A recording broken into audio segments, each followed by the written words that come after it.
we're going to be rebuilding now. The basic process is simple, and again, I have a marking menu for this so that you can actually, I can do all of this retopologizing and stuff without having to go to my tool menu, scrolling all the way down to the Z-Sphere settings and using a couple buttons here and there and a couple different menus. I have it all in one menu, my custom menu that I have assigned to a hotkey, so all I have to do is pull that up.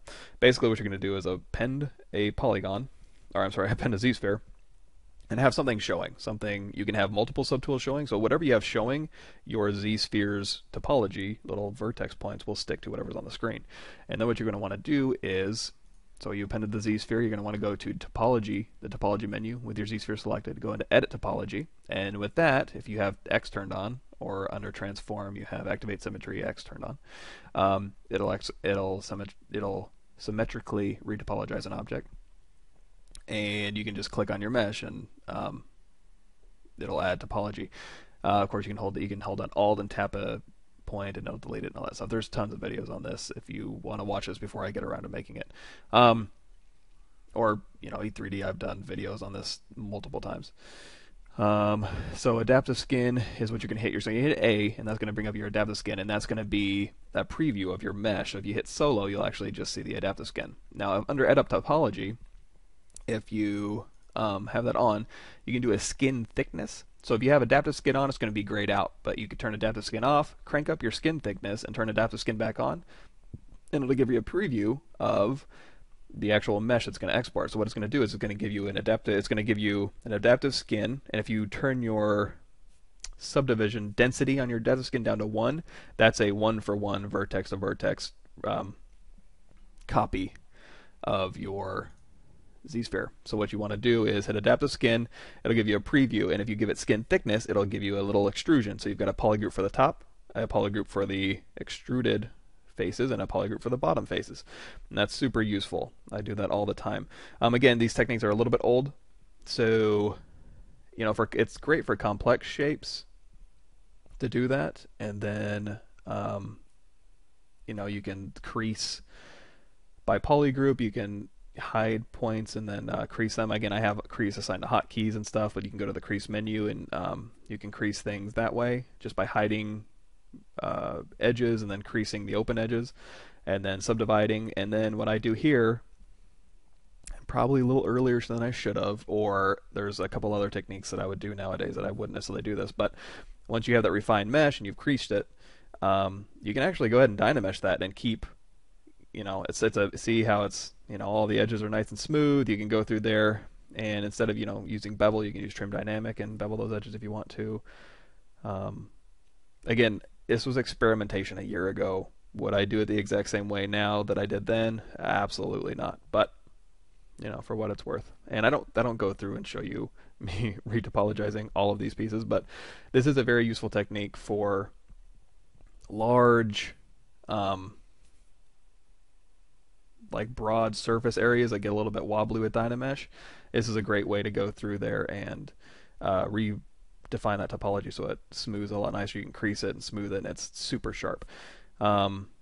It's also, I've noticed, a good technique, and I'll use ZRemesher for this, for organic stuff too. So if you're using ZBrush for organic or Dynamesh for organic stuff, it's useful and you can do whatever. But once you get that form basically where you want it, I would suggest, honestly, going through, doing a quick ZRemesh, or duplicate your mesh off, ZRemesh, project all, go up through the subdivisions, and then get rid of your Dynamesh, and you'll actually have a much nicer, smoother time doing high resolution details and wrinkles and stuff. Because Dynamesh is great, but it gives you, the topology is such that it doesn't smooth correctly. I mean, you can there's two smooth algorithms. You can hold down Shift and smooth your object, and it does one algorithm. You can hold down Shift, start smoothing, and then let go of Shift, and it does another algorithm. So the other algorithm, the second one, tends to work a little bit better with Dynamesh, but at the end of the day, still, I've had better results even on organic stuff doing a quick ZRemesh reproject. It only takes a minute to do that process, and then you have a nice mesh with subdivisions, which is nice to sculpt on. So now for this thing, I've rebuilt it, and then I'll go through, and then I guess it skipped that part. Oh wait, no, here we are. So I'll go through and I'll make polygroups, and I'll go through, well, while I'm at this low res, think of this as like a low res cage that I'm going to go through and refine. So I'm refining this low res cage, and then I'll go through and I'll crease, crease by polygroup, or crease if I re-dynamesh the whole thing, or re-topologize the whole thing with adaptive skin. I'll go through and crease. I'll have to go through and show and hide all of these points. So I'll go to a side view and then I'll isolate one area and I'll crease that I want to be creased. The cool thing is with the adaptive skin with a skin thickness is if you have a simple shape and you have a skin thickness and you kind of move the points around once you're done, all you got to do is crease by polygroups and then grab some ends and crease those, and you're done. You just subdivide and you got a nice smooth object. And then if you want to keep dynameshing on that, so you got even more complex shapes you want to punch into that object, you don't want to sit there and think about box modeling it now. You could absolutely take this right here and just box model the hell out of it if you wanted to. I chose not to on this thing, but because again, I wanted to stay in ZBrush. So, and I believe I never once missed going back into another program. This was just fine. Now, what I'm doing here is, since it's just such a complex shape, I'm making a bunch of polygroups out of this so that, you can go through and show and hide faces and then crease it, but you won't have polygroups to go back to if so it's simple to go Control Shift and click and just isolate a polygroup and do whatever you want to it. So sometimes it's nice to go ahead and just set up polygroups, and then you can always do a crease by polygroup under the crease menu, and then continue refining your creases from there. So now, and again, this is worst case scenario. This is a very complex shape to kind of get creased and stuff, but usually they're not this complex. But anyway, so yeah, crease all the places I wanted to, and even if it doesn't smooth correctly, I did not build this thing with the correct number of edges around places to get it to smooth correctly, from a smooth surface to a hard surface to a pinch surface. I didn't think about that at all. I just give me the barest bones stuff I can crease to get a nice smooth shape, and then I went in and just manually fixed any errors. Is that the coolest, best way to do it? Maybe not, but it was certainly faster for me to do that, and it worked out in the end. So, but your mileage may vary. You might want to put more time up front getting those nice edges and getting that nice smoothing, so you don't have to go back through and maybe do a quick, but for me it is just a quick smooth or a quick H polish or a quick trim dynamic. It's not a big long, it's like, I didn't put those edges in, now I'm going to pay for it for 4 hours. No, I'll pay for it for 3-4 minutes max for the whole piece. You know what I mean? So, but use your judgment. If you're more comfortable doing it another way, by all means. Also, doing an insert cylinder is a good way to keep your, like I just did back there, keep your shapes, what's the word I'm looking for? Keep you honest with your circles, so that it's not like, it looks like a circle to me, and then you realize you have no idea what a circle looks like even after all these years because it's so wobbly and elliptical. I do that all the time. I apparently don't have any clue what a real circle looks like, so I always, throw in a cylinder, and it's like, oh, okay, I need to actually move this stuff around. And you'd be surprised how much that actually helps. Eyeball it. I'm not great at eyeballing circles. And again, I'm getting these broad, complex surfaces rebuilt really quickly. And you could use ZRemesher for this if you wanted to. I wanted very specific topology to go in and crease, but definitely play around with ZRemesher, the ZRemesher brush, curve brush that you can go on there and make loops, and it'll kind of follow it, and then you can dial in the adaptive up and down depending on the mesh you're getting and the density of your mesh and the edge loops you want. So, and again, right there I just went over that detail stuff because I know I can rebuild that in ZBrush later on quickly. I don't need to sit there and meticulously cut in holes here and lines from those holes and all that stuff, and it'd be a nightmare. I'm looking at big, broad, sharp shapes that I can rebuild. And through this process, it looks like I'm refining as I go, so I'll build a shape and crease and subdivide it and clean it up. What I would probably do nowadays is just very, very quickly get into kind of rebuild ZBrush mode. So what I'll do is I'll have a Z-sphere, go through and do all my symmetrical stuff first, big broad surfaces, boom, boom, boom, boom, boom.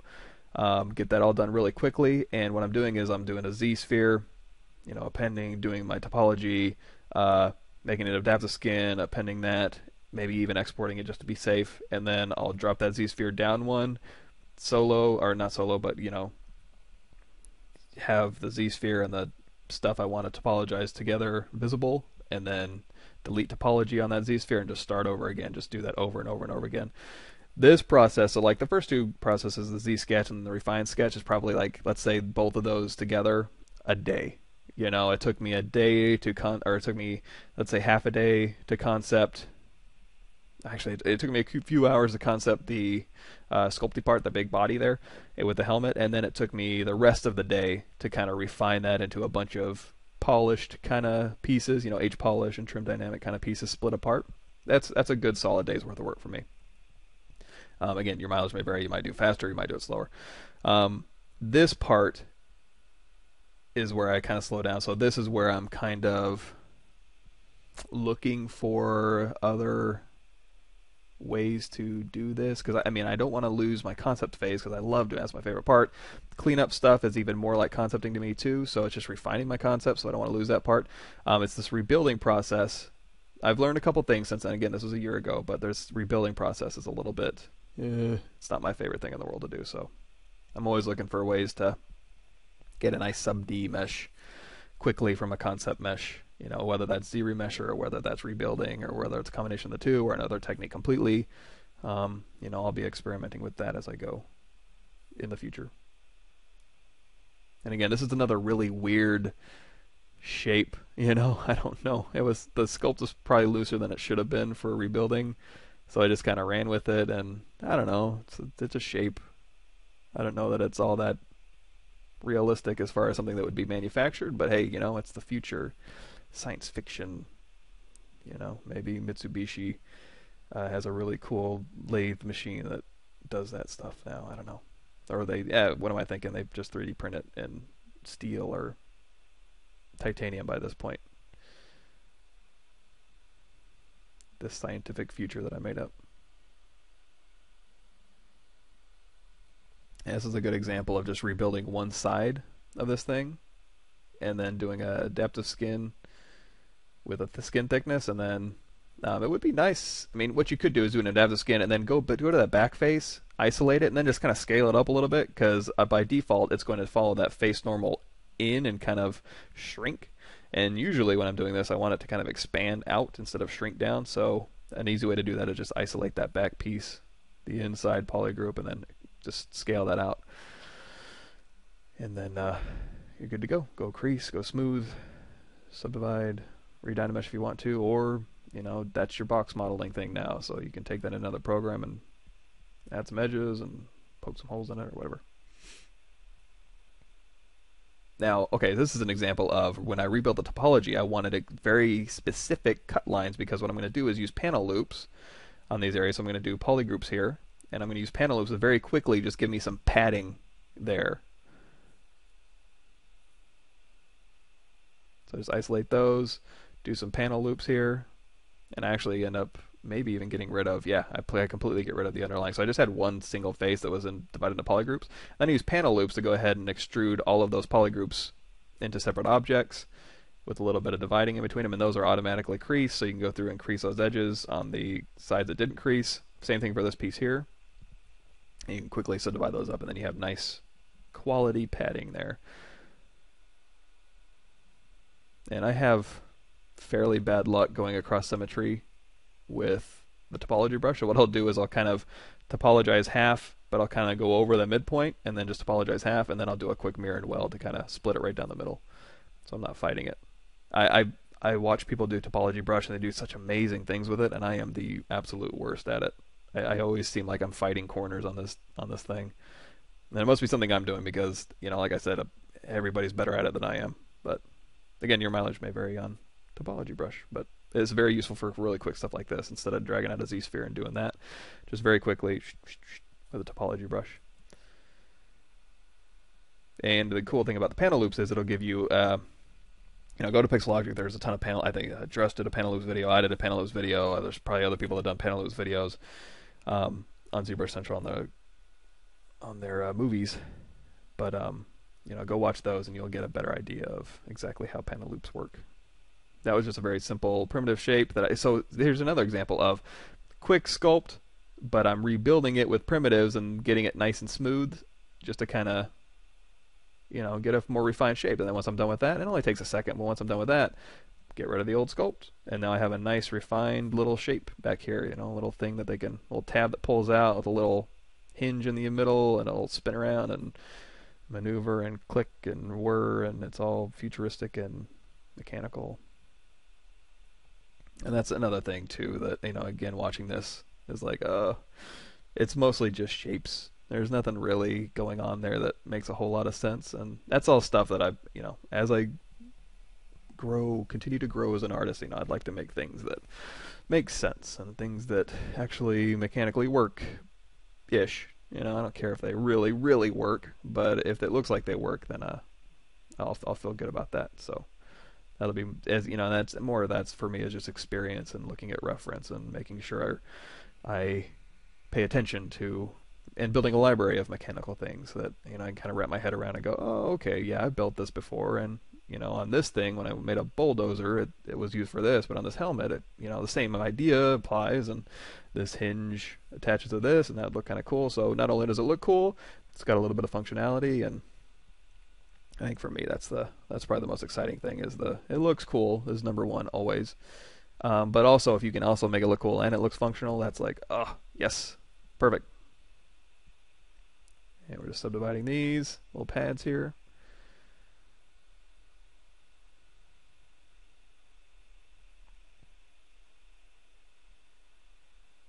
And taking the easy way out on this one, I took her head and then Dynamesh that and kind of, you can ZBrush that or whatever, and I have a kind of a filler mesh. So if I got like these pads over here, I could drop a curve in there and make that a rubber strip, and I think I do that eventually around some other areas, but just for now, I think I'm just going to use some filler back there, so it'll be a different material. Another thing I'm doing with the new PBR stuff, the pipelines and stuff that's coming up, is I'm making very sure to not just sculpt in detail. I make sure to break it off into its own subtool, so I can always just do a material ID color fill, and I'm not having to worry about poly painting and baking that out.